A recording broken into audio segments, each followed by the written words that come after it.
15वां सर्ग जगत की भ्रांति का बीज तथा स्वरूप अहम भाव है। इसके परिमार्ग से जगत के अभाव द्वारा शुद्ध परमात्मा के शेष रह जाने का कृतार्थ सिद्ध हो जाता है। वर्णन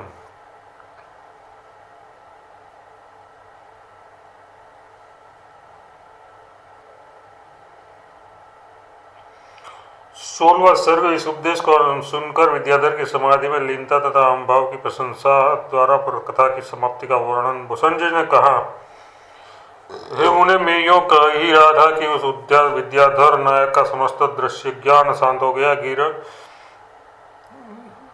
गया। नीर क्षीर के समान समाधि रूप चित्त के परिमाण से युक्त हो गया, यानी समाधि में लीन हो गया। तदनंतर बार बार मैंने उसे इधर उधर से जगाया, लेकिन परम निर्वाण पद को प्राप्त वह फिर शब्दादि विषयों की ओर न गिरा। हे महर्षि, मुख्य अधिकारी होने के कारण मेरे सिर्फ उतने उपदेश से ही प्रबोधवान होकर वह परम पदरूप स्थान को प्राप्त हो गया। श्रवण मनन निधिध्यासन आदि किसी और अधिक अतिशयशाली यत्न से नहीं।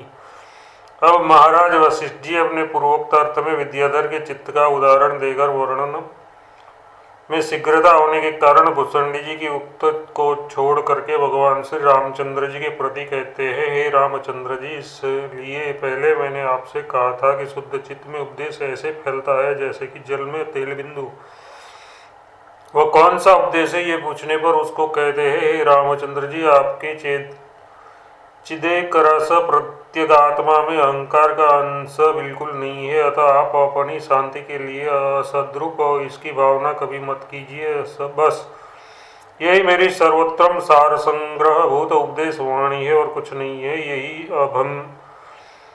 यही अभव्य पुरुष के चित्त में बढ़कर ऐसे नहीं ठहर पाती जैसे कि उल्टे चिकने साफ दर्पण में निर्मल मुक्ताफल नहीं ठहर पाता, परंतु भव्य शांत पुरुष के मन में जाकर शीघ्र लग जाती है और खूब चिपक जाती है तथा उसके अंतःकरण में प्रविष्ट होकर ये संपूर्ण मोहरूपी जंगल को जलाने में समर्थ विचार नामक अग्नि शिखा ऐसे पैदा करती है जैसे कि सूर्यकांत मणि के भीतर प्रविष्ट होकर सूर्य की किरणें अग्निशिखा पैदा करती है। इस संसार के दुख रूपी सेमर के वृक्ष का महान बीज अहम भावना ही है तथा उस अहम भावना के समान ही ये मेरा है। ये भावना भी इस वृक्ष की मूल है, क्योंकि रागादि रूपी शाखाओं के प्रसार की कारण वही है। उसको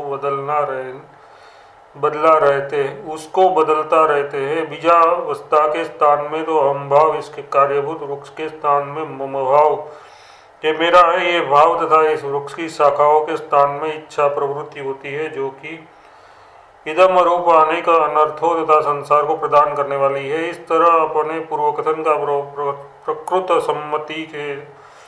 सम्मति से समर्थन करके फिर भूषण जी की कथा का ही अनुसरण करते हुए महाराज वशिष्ठ जी विद्याधर की कथा का उपसंहार करते हैं। वशिष्ठ, हे मुनिश्रेष्ठ, इस प्रकार मूढ़ भी कभी कभी चिरंजीवी होते हैं, अतः दीर्घायु का कारण तत्वज्ञान है, ये कोई नियम नहीं है, परंतु शुद्ध अंतकरण वाले पुरुष के ज्ञान में चिरकालीन अभ्यास ही कारण है। यह नियम तो है ही। इस आश्रय से कहते हैं, चिरकाल के अभ्यास से जिनका अंतकरण शुद्ध हो गया है, वे महानुभाव तो थोड़ा भी उपदेश पाकर अभय पद परम पद को ज्ञान को प्राप्त कर लेते हैं। महाराज वशिष्ठ जी ने कहा, हे रामचंद्र जी, मेरु पर्वत के शिखर पर इस तरह मुझसे कहकर विहंगों के अधिपति मुक्तात्मा भूषणी जी ऐसे चुप हो गए जैसे कि रुक्त मुख पर्वत के ऊपर मतंग ऋषि के आश्रम में उनके साप के भय से मुख होकर मेघ चुप हो जाते हैं। हे श्री राम, तदनंतर उस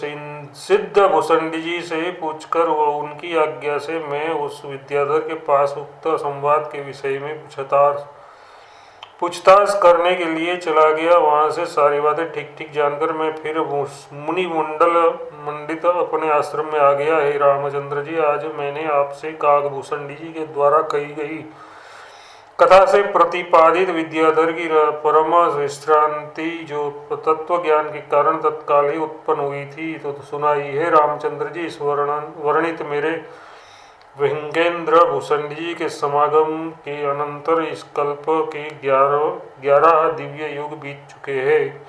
16वां सर्ग समाप्त।